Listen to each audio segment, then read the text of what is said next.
छोटू विमान को बुलाती होंगी। नमस्ते, मेरा नाम विमान जैन है। मैं फर्स्ट स्टैंडर्ड बी सेक्शन में पढ़ता हूँ। आज मैं कौवे की कहानी सुनाने जा रहा हूँ। एक दिन बहुत गर्मी थी। कौवा बहुत प्यासा था। कौवा पानी की तलाश में इधर उधर उड़ रहा था।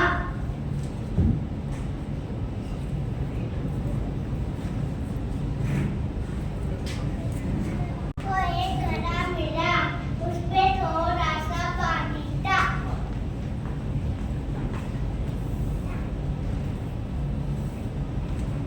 कौवा पानी पीने की कोशिश कर रहा था, पर उसको पानी नहीं मिला।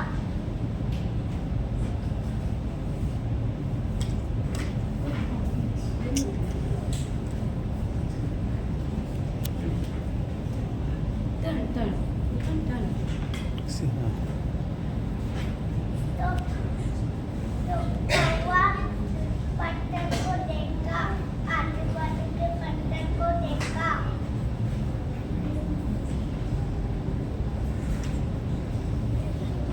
फिर उसके चतुराई से आजू बाजू के कंकड़ को पानी में डाल दिया और पानी धीरे धीरे ऊपर आ गया।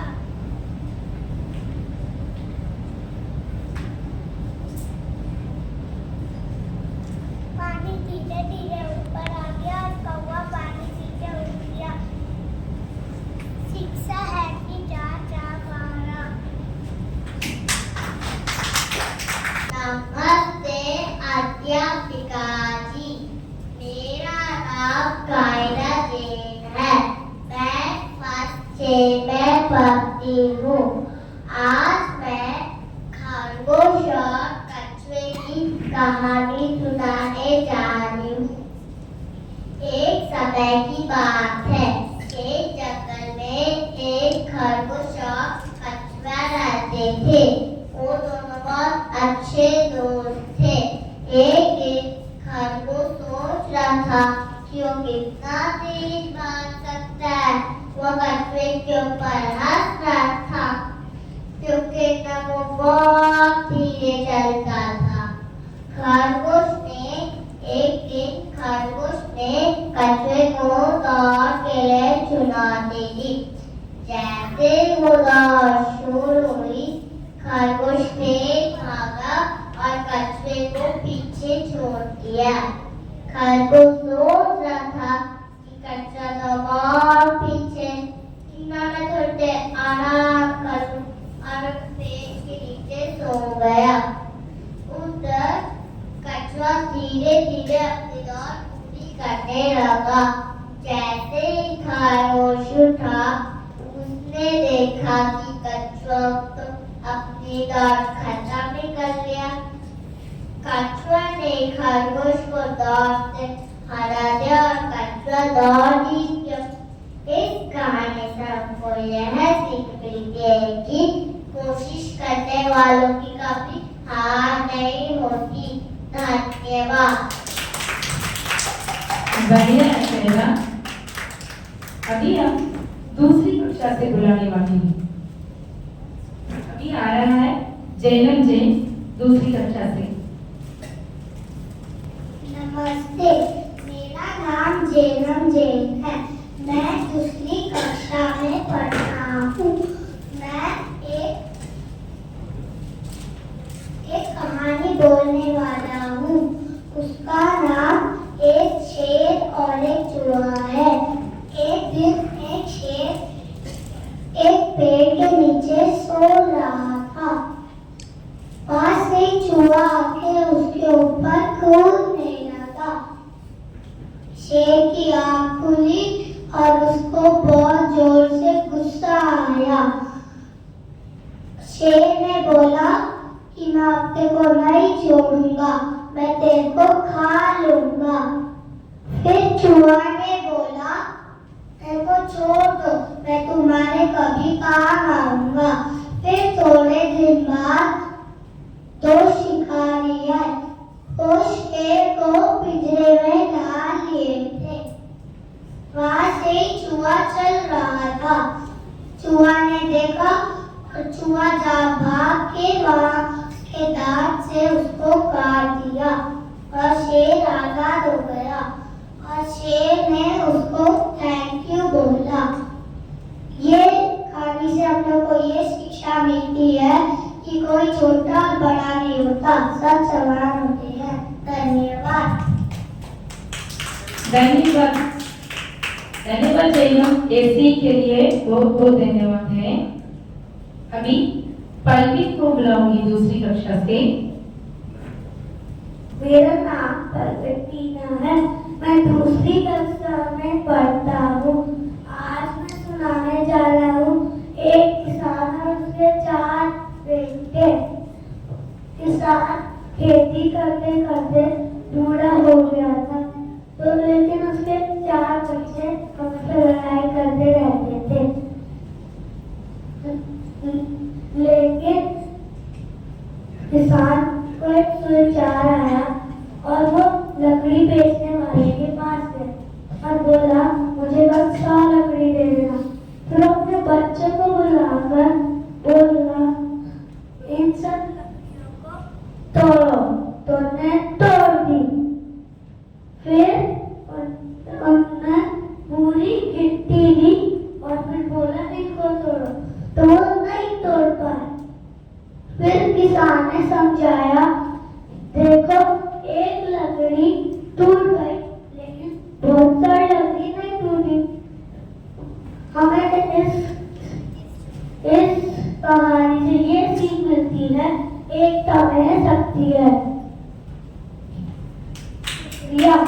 हाँ पल्लवी, एकता में शक्ति है। धन्यवाद। अभी मैं शुभम को बुलाने वाली हूँ। नमस्ते, मेरा नाम शुभम है, मैं दूसरी कक्षा में पढ़ता हूँ। आज मैं शेर और चूहे की कहानी बोलूँगा। एक दिन एक शेर सो रहा था, तभी चूहा आके उसकी पीठ पे कूदने लगा।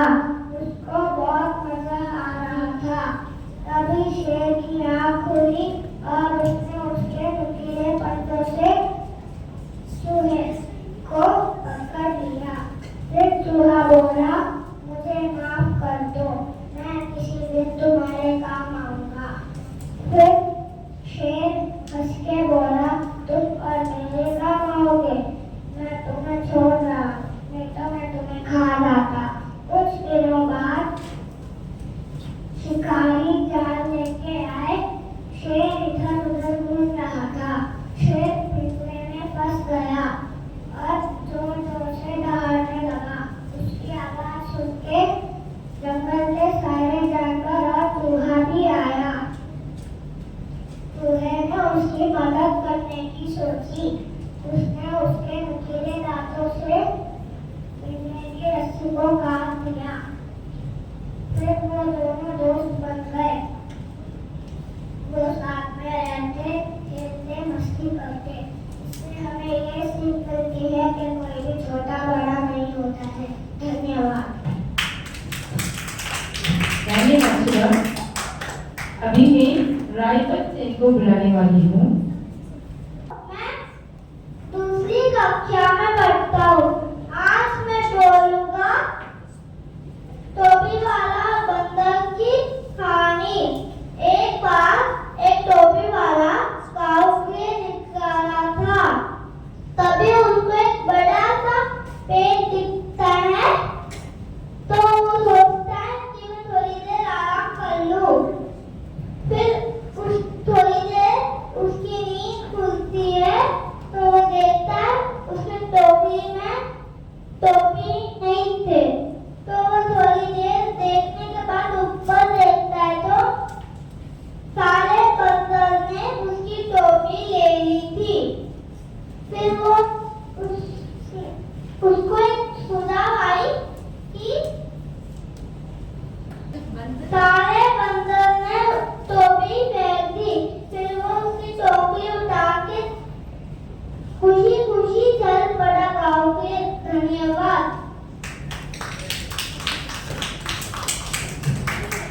धन्यवाद। अभी हम तीसरी कक्षा से शुरू करेंगे। तीसरी कक्षा में विभू मित्रन को बुलाने वाली हूँ। मेरा नाम विभू है। मैं 3 कक्षा में पढ़ा हूँ। मेरा कविता का नाम कबूतर और चींटी है। एक दिन एक चींटी पेड़ पर थी। उसने पेड़ पर से गिर गई।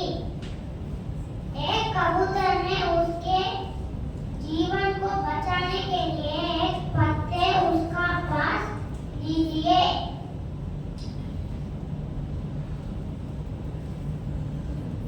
चींटी ने उसको पकड़कर उसके ऊपर चढ़ गए।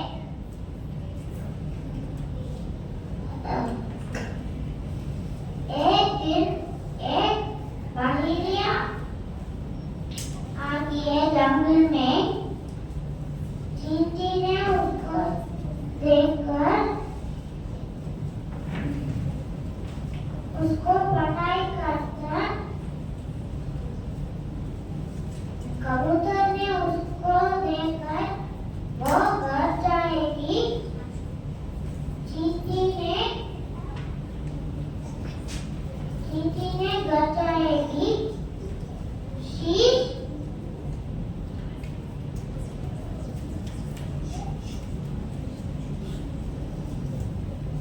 दोस्तों को बचाओ। धन्यवाद। धन्यवाद विभू मित्रन। रियाना एंजलिन को बुलाने वाली। नमस्ते, मेरा नाम रियाना है। मेरी तीसरी कक्षा में पढ़ रही हूँ। मेरी कहानी का नाम प्यासा कौवा। एक दिन एक कौवा बहुत प्यासा था। कौवा इधर उधर पानी से ढूंढ रहा था, लेकिन उसे एक जग मिला। जग में थोड़ा पानी था। वह लाला खाकर पानी आया ऊपर। कौवा पिया पानी और खुशी से उठ गया है। सीख, हमें बुद्धिमान होना चाहिए। धन्यवाद। धन्यवाद रियाना। मैं दृष्टि को बुलाने वाली हूँ। नमस्ते, मेरा नाम दृष्टि है। मैं तीसरी कक्षा में पढ़ती हूँ। मैं आज एक कहानी सुनाने जा रही हूँ। सच्चा मोती। एक गांव में राजू नाम का छोटा लड़का रहता था। वह बहुत ईमानदार और दयालु था। एक दिन वह खेत में खेल रहा था। उसे एक चमकता हुआ मोती मिला। राजू बहुत खुश हुआ, लेकिन उसने सोचा, ये मोती मेरा नहीं है, मुझे इसे वापस करना चाहिए। वह पूरे गांव में घूम कर पूछने लगा, क्या ये मोती आपका है? अंत में एक बुढ़े किसान ने कहा, हाँ बेटा, ये मोती मेरी दादी की निशानी है, ये खो गई थी। किसान के आंखों में आंसू आ गए और उनने राजू को गले लगा लिया और कहा, तू ही सच्चा मोती है। गांव के सारे लोगों ने राजू की तारीफ की। राजू एक सच्चा और नेक दिल लड़का है। सीख, ईमानदारी सबसे बड़ा गहना है। दूसरों की मदद करना हमें सच्चा इंसान बनाता है। धन्यवाद। हाँ, दूसरों को हमें मदद करना ही चाहिए हमेशा। धन्यवाद। अभी जाया को बुलाने वाली हूँ। नमस्ते, मेरा नाम जाया है। मैं तीसरी कक्षा में पढ़ती हूँ। आज मैं एक कहानी सुनाने जा रही हूँ। मेरी कहानी का नाम है एकलव्य। हसरपुर राज में एक बच्चा था जिसका नाम एकलव्य था। उसका सपना था कि वह एक शूरवीर धनुर्धारी बनती। एक दिन उसने गुरु द्रोणाचार्य की प्रतिमा बन नमस्ते, मेरा नाम जाया है। आज मैं एक कहानी सुनाने जा रही हूँ। मेरी कहानी का नाम है एकलव्य। हस्तिनापुर राज्य में एक बच्चा था जिसका नाम एकलव्य था। उसका सपना था कि वह एक शूरवीर धनुर्धारी बने। एक दिन उसने गुरु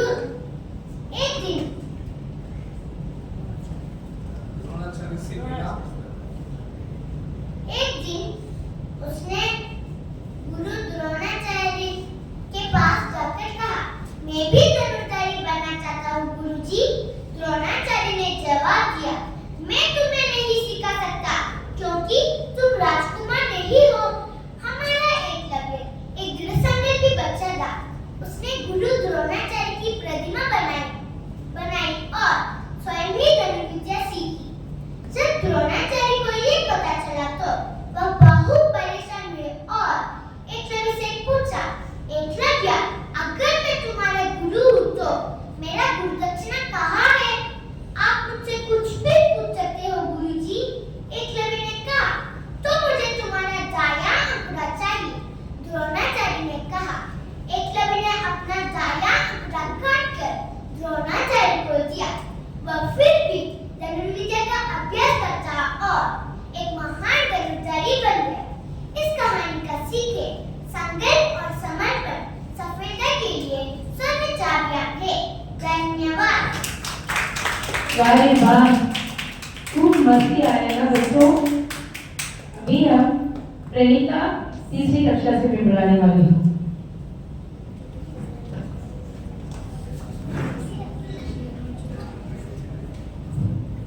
नमस्ते, मेरा नाम प्रणीता है। मैं तीसरी कक्षा में पढ़ती हूँ। शेर और चूहा। एक दिन जंगल में शेर चल रहा था। एक चूहा खेलते खेलते शेर के ऊपर चढ़ गया। शेर जाग गया और गुस्से से बोला, मैं तुम्हें खा जाऊंगा। चूहा बोला, मुझे माफ कर दो, मैं आपकी मदद करूंगा। शेर हंसा और चूहे को छोड़ दिया। एक दिन शेर जाल में फंस गया। चूहा आया, जाल को कर दिया। शेर खुश हो गया। दोनों दोस्त हो गए। सीख, कोई बड़ा या छोटा नहीं है। धन्यवाद।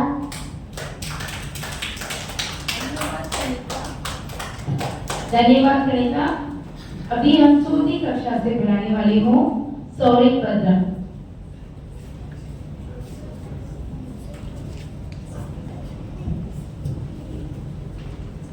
नमस्ते, मेरा नाम शौर्य बत्रा है। मैं चौथा कक्ष में पढ़ता हूँ। आज मैं एक कहानी सुनाने जा रहा हूँ और उस कहानी का नाम है दो दोस्त और भालू। एक दिन दो युवा दोस्त रात और शाम में जंगल की जाने की फैसला किया। उन दोनों ने किसी भी खतरे में दूसरे से मदद करने की वादा भी किया। जंगल के रास्ते में अचानक एक भालू आया और उसे हमला किया। राम को पेड़ पर चढ़ना आता था तो वो दौड़कर पेड़ पर चढ़ गया, लेकिन शाम को पेड़ पर नहीं चढ़ना आता था तो वो सांस बंद करके जमीन पर लेट गया। भालू आया और शाम को सूंघने लगा। दूर से राम को लगा कि भालू शाम के कान में कुछ बोल रहा था। जब कुछ देर बाद भालू चला गया, राम पेड़ से नीचे उतर के शाम के पास आया और उसे पूछा, शाम, भालू तुमको क्या बोला? शाम ने बोला, भालू मुझको बोला कि स्वार्थी दोस्तों से दूर रहना चाहिए।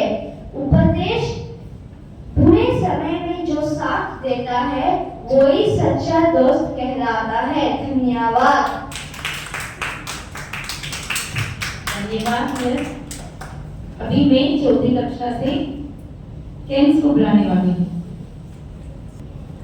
नमस्ते, मेरा नाम केम्स है। मैं कक्षा 4C में पढ़ता हूँ। आज मैं एक कहानी सुनाने जा रहा हूँ। मेरा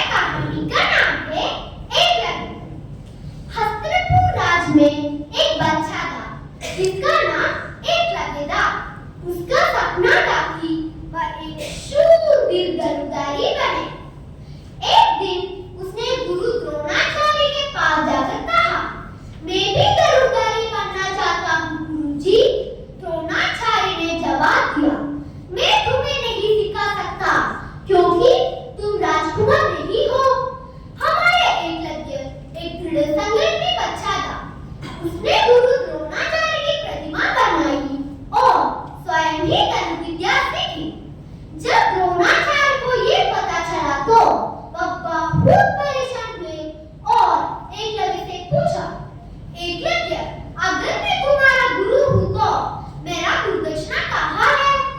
आप मुझसे कुछ भी पूछ सकते हो गुरुजी।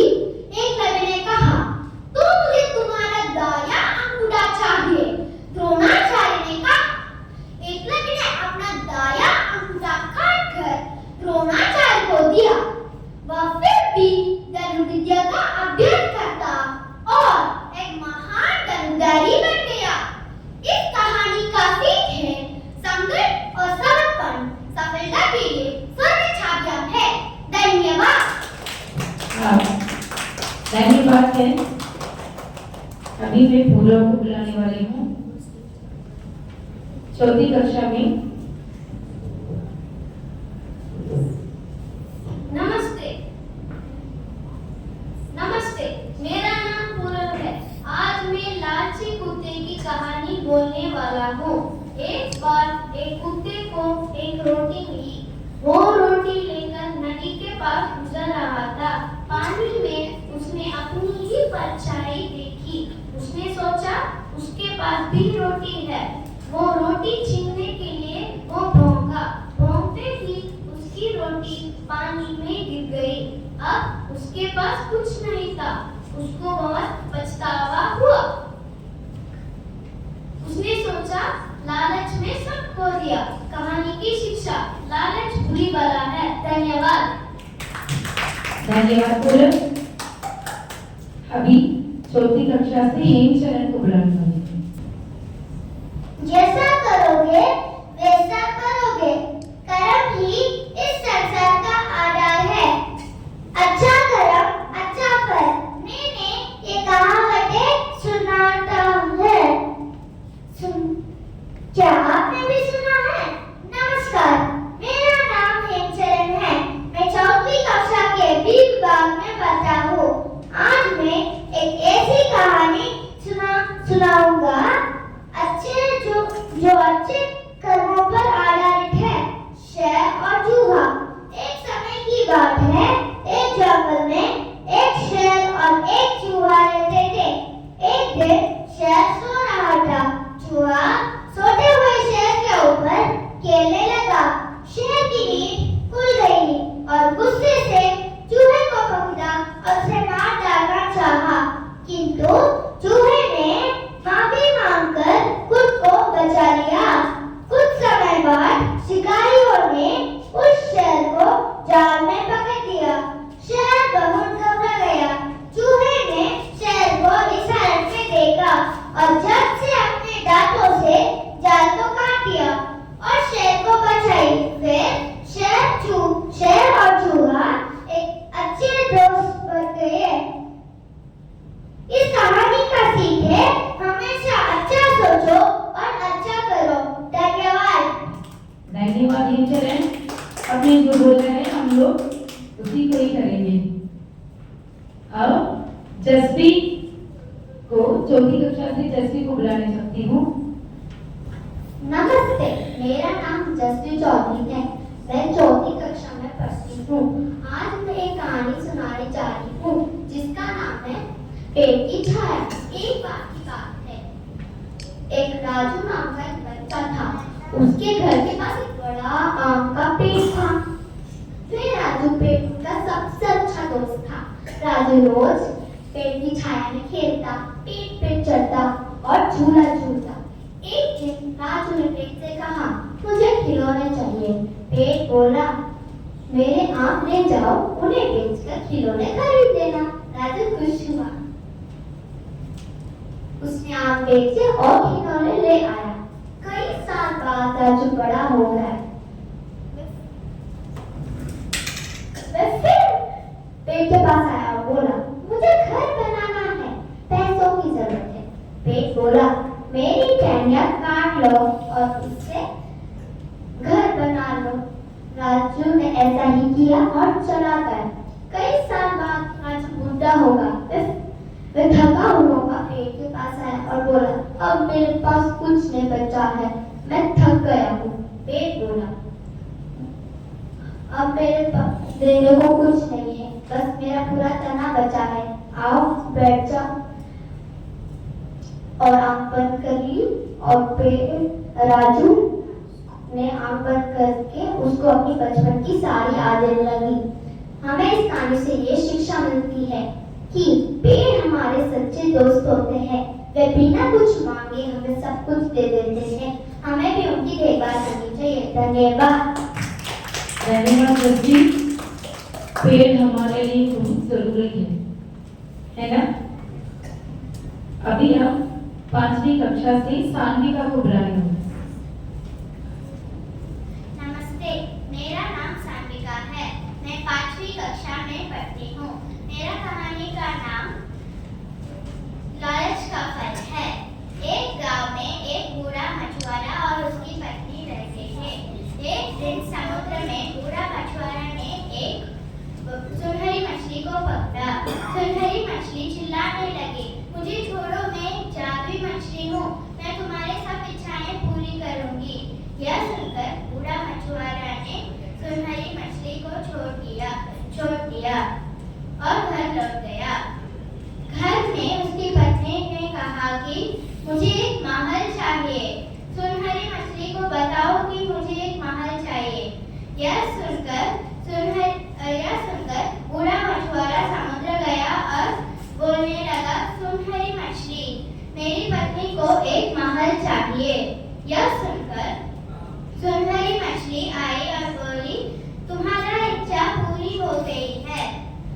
यह सुनकर बूढ़ा मछुआरा खुश हो गया और घर लौट गया। उसके पुरानी झोपड़ी के जगह में एक सुंदर महल था। उसकी पत्नी चिल्ला रही थी कि वाह, इतना सुंदर घर, इतना सुंदर महल। यह सुनकर बूढ़ा मछुआरा खुश हो गया और सोने गया। अगले दिन उसकी पत्नी ने कहा कि मुझे भगवान होना है। यह सुनकर बूढ़ा मछुआरा गुस्सा हो गया और कहा कि भगवान, तुम इतने लालची क्यों हो? यह सुनकर उसकी पत्नी ने कहा कि मैं रानी हूँ, मैं क्या बोलती हूँ तुम वही सुनना है।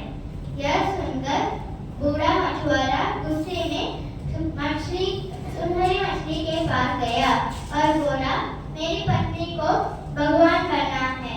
यह सुनकर मछली भी गुस्सा हो गई और बोली कि नहीं, तुमको भगवान करना है ना, तुम्हारे पुरानी झोपड़ी में ही जाओ। और यह सुनकर बूढ़ा मछुआरा घर लौट गया। घर में उसकी पत्नी रो रही थी और उसको बोली कि मैं बहुत लालची हूँ, मुझे माफ करो। इस कहानी का सीख है कि लालच का फल बहुत बुरा है। धन्यवाद। हाँ सान्विका, लालच का फल बुराई होता है। हमें लालच नहीं होना चाहिए। अभी मैं देविका को बुलाना चाहती हूँ। एवं मेरे समस्त सहपाठियों में नमस्कार। मेरा नाम देविका है और मैं कक्षा 5वीं का छात्र हूँ। आज मैं आप सभी के समक्ष एक कहानी सुनाने जा रहा हूँ जिसका नाम है अभ्यास का महत्व। यह उसी समय की बात है जब गुरुकुल पढ़ने का केंद्र हुआ करता था। उसी समय एक बालक था, वृद्धराज। वृद्धराज के माता पिता साधारण किसान थे। वे बहुत मेहनती और संस्कारी थे। जब वृद्धराज 7 वर्ष का हुआ तो उसके माता पिता ने उसे पास के प्रसिद्ध गुरुकुल में भेज दिया। गुरुकुल में जीवन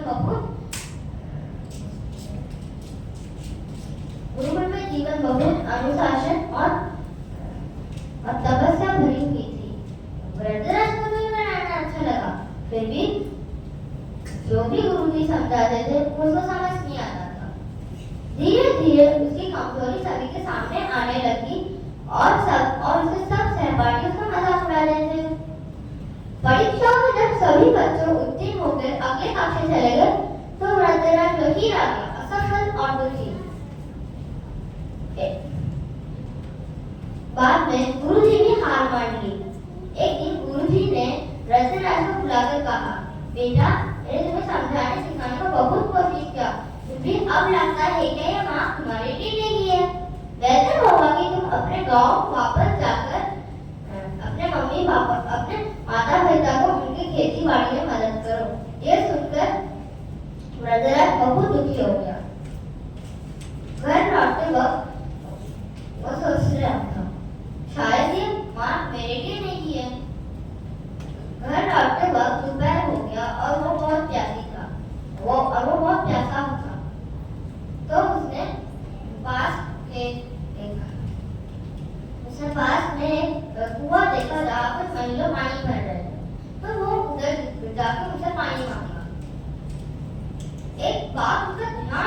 किया।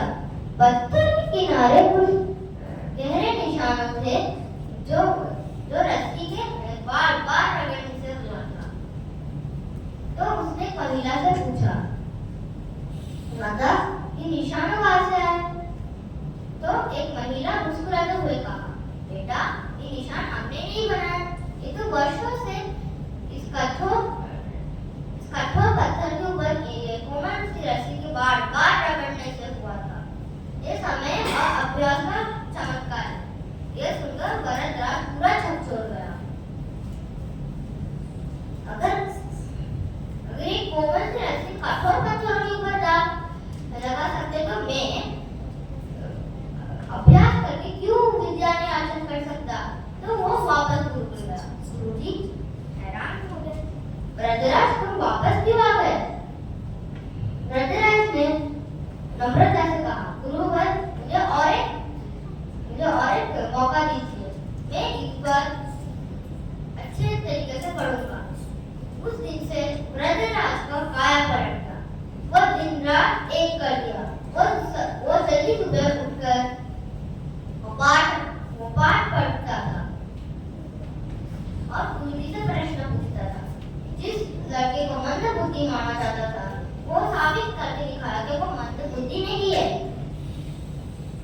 जिस लड़के को संस्कृत शब्द थोड़ा सा भी नहीं आता वो कठिन से कठिन संस्कृत ग्रंथों लिखे थे।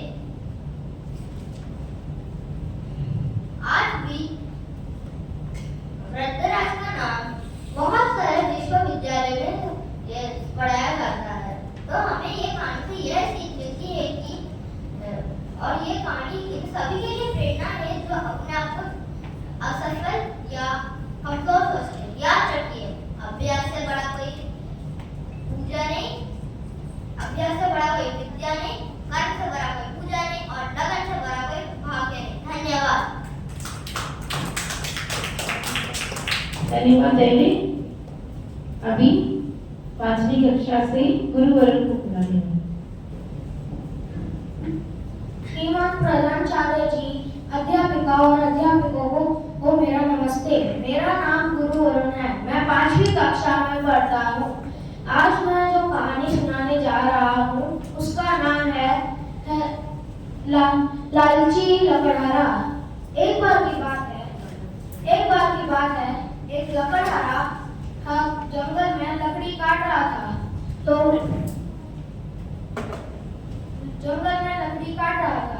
लेकिन उस दिन वो कुछ ज्यादा ही थक गया था। तो उसने सोचा चलो मैं जाके कहीं पे आराम कर लेता हूँ। तो वो देखने लगा कि वो कहाँ पे आराम कर सकता है। तभी उसे एक जगह मिली जहाँ पर कुछ सीढ़ियाँ थी। उसने सोचा चलो मैं इन सीढ़ियों पर बैठ के आराम करता हूँ।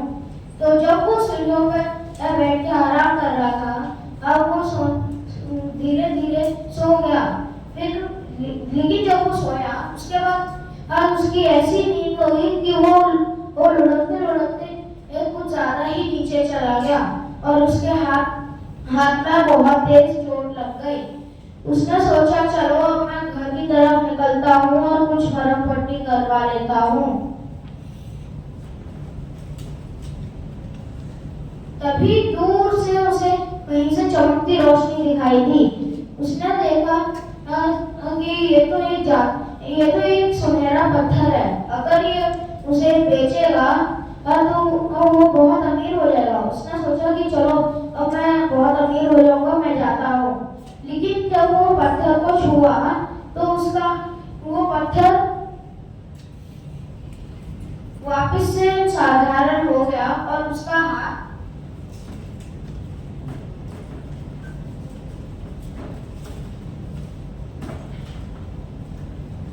असामान्य तरीके से कुछ ज्यादा ही बड़ा हो गया। वो डरने लगा कि अब मैं क्या करूंगा, इतना बड़ा हाथ कैसे हो गया मेरा। फिर उसने देखा कि पास में एक लकड़ी है। उसने सोचा कि अगर मैं इस लकड़ी को छूऊंगा तो शायद से मेरा हाथ ठीक हो जाएगा। तो जैसे ही उसने लकड़ी को छुआ उसका हाथ सच्ची में ठीक हो गया। उसने सोचा कि चलो मैं घर की तरफ निकलता हूँ। और जब वो घर पहुंचा तो रास्ते में जब वो घर पहुंचा तब अब वो अपने घर जाके ये बताया अपने बीवी को कि उसके साथ ये सब हुआ। और जब वो दूसरे दिन फिर से बाहर गया, उसने देखा कि उसने जो पत्थर कल छुआ था वो आज सोने में बदल गया। उसने सोचा कि ये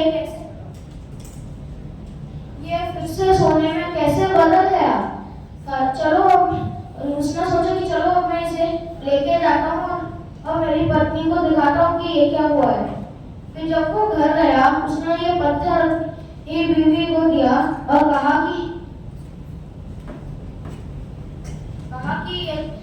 कि ये देखो ये एक सुनहरा पत्थर है, इसे अगर हम बेचेंगे तो हम बहुत अमीर हो जाएंगे। तो उसकी जो बीवी थी वो उस पत्थर को बेचने चली गई। लेकिन उस टाइम पे घर पे एक परी आई। उसने पूछा, सुनो लकड़हारे, तुमने क्या कोई सुनहरा पत्थर देखा है जो सोने का था? लकड़हारे सोचते कि अगर मैंने उसे बता दिया तो वो बहुत ही उसका घाटा हो जाएगा, तो वो उसे नहीं बताता है। और वो इसी वजह से वो परी वहां से चली जाती है। तभी उसकी बेटी पढ़ाई करके कमरे से बाहर आती है और कहती है, पापा अब आ गए, और जल्दी से जाकर उनसे गले मिलती है। और गलती से वो उसकी बेटी को छू लेता है, जिससे कि उसकी बेटी सोने में बदल जाती है। वो घबराने लगता है, कहते हैं अरे यार मैं क्या करूं, वो मुझे कैसे ना कैसे करके उस परी को ढूंढना होगा और मेरी बेटी को वापस ठीक करना होगा। वो जंगल में जाता है जहाँ पे है उसे वो पत्थर मिला था। उधर उसे वो परी दिखती है और वो उस परी से कहता है, सुनो प्लीज ये वरदान मुझसे ले लो, मेरी बेटी को ठीक कर दो। लेकिन परी कहती है, मैं बिल्कुल नहीं करूंगी, क्योंकि ये तुमने मुझसे झूठ बोला था और मैं तुम्हें भी सोने में बदल सकती हूँ। और इसी वजह से वो लकड़हारा जल्दी से घर की तरफ भागा और उसकी बेटी हमेशा के लिए ये सोना बन के रह गई। हमें इस कहानी से ये सीख मिलती है कि हमें लालच नहीं रखना चाहिए और हमें झूठ भी नहीं बोलना चाहिए। धन्यवाद। अपने सही बोला गुरु, हमें कभी झूठ नहीं बोलना चाहिए, है ना? धन्यवाद। अभी मैं रक्षिता को बुलाना चाहती हूँ। नमस्ते, मेरा नाम रक्षिता है। मैं पांचवी कक्षा में पढ़ती हूँ। सूची खुशी। एक बार एक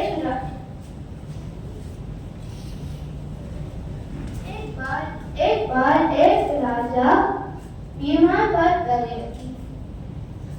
सारे वैद्य और हकीम हार मान गए।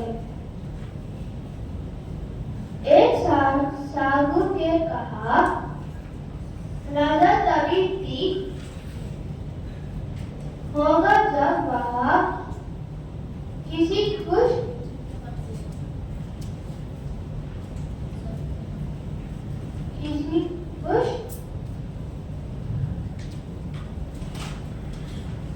किसान की कमीज नहीं था। राजा के सेवक पूरे राज्य में घूमे, पर कोई पूरी तरफ नहीं था। आखिर में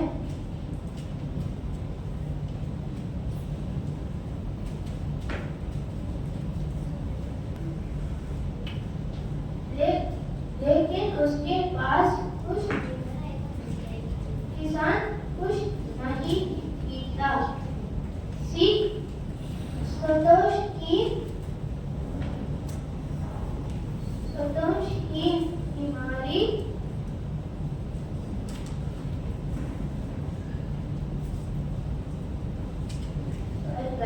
धन्यवाद। धन्यवाद रक्षिता। अभी मैं वानिया को बुलाना चाहती हूँ।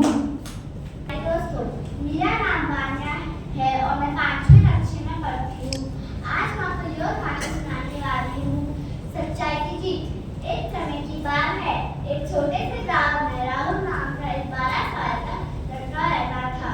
वह बहुत मेहनती, शांत और ईमानदार था। सभी लोग उसकी सच्चाई की तारीफ करते थे। एक दिन गांव में एक अमीर और ईमानदार राजा आया। उसने सोचा, मैं देखना चाहता हूँ कि इस गांव में कौन सा बच्चा सबसे ईमानदार है।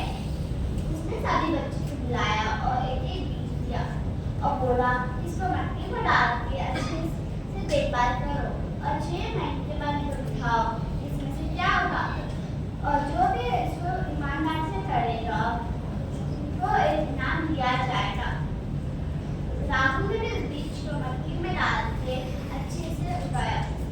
हर दिन पानी दिया और धूप में भी रखा, लेकिन कुछ भी नहीं उगा। 6 महीने के बाद 6 महीने के बाद सभी बच्चे रंग बिरंगे के फूल के पौधे के गमले में लेके आए। राहुल ने रखा था जिसने गमले में सिर्फ एक मट्टी डाल के लाया। उसने सारे बच्चे ने चिढ़ाया, राहुल तू तो हार जाएगा। उसने राजा ने देखा सबके गमले में और मुस्कुराते कहा, इस प्रतियोगिता का विजेता राहुल है। उसने बोला कि मैंने आप सबको उतला बीज दिया और उतला बीज कभी उग नहीं सकता और आप सब लोग ने कोई और बीज को डाल के अच्छे से उगाए हो। एक राहुल ही था जिसने सच्चाई का जीत दिया। इस कहानी से हमें यह सीख मिलती है,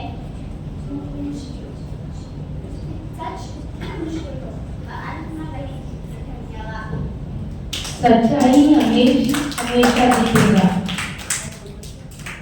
अभी रुत्वी को बुलाने होंगे। नमस्ते सभी को, मेरा नाम ऋत्विक है। मैं 5वीं कक्षा में पढ़ता हूँ। आज मैं चौकीदार के बारे में बोलने वाला हूँ। एक कंपनी के मैनेजर को अपनी कंपनी के लिए चौकीदार चाहिए था। इसके लिए उन्होंने रिश्तेदार निकाले। बहुत सारे लोग इंटरव्यू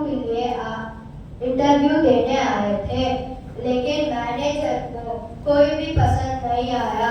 आखिर में राहुल नाम का एक व्यक्ति बैठा था जो इंटरव्यू के लिए देने आया था। राहुल ने पूछा राजू से, आप थके हुए लग रहे हो, आपको कोई बीमारी है क्या?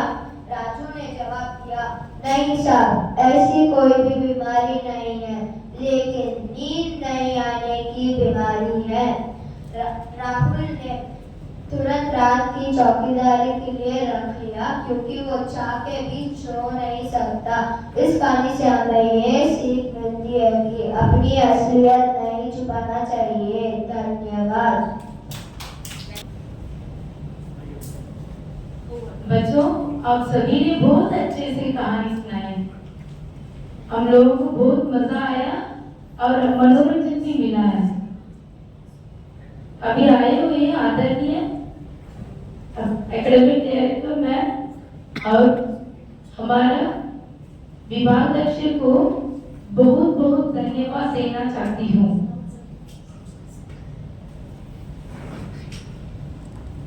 I hand over this time to our academic director ma'am. नमस्ते बच्चों, नमस्ते। please be seated. I'm trying to talk in Hindi.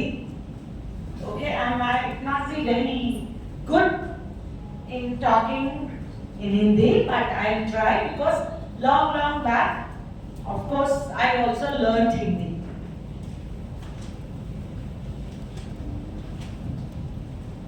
So it was a really great opportunity for me to hear all of you speak in Hindi and tell beautiful stories.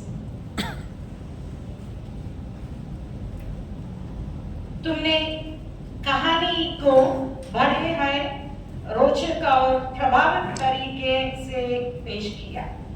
शानदार प्रदर्शन के लिए बधाई और शुभकामनाएं।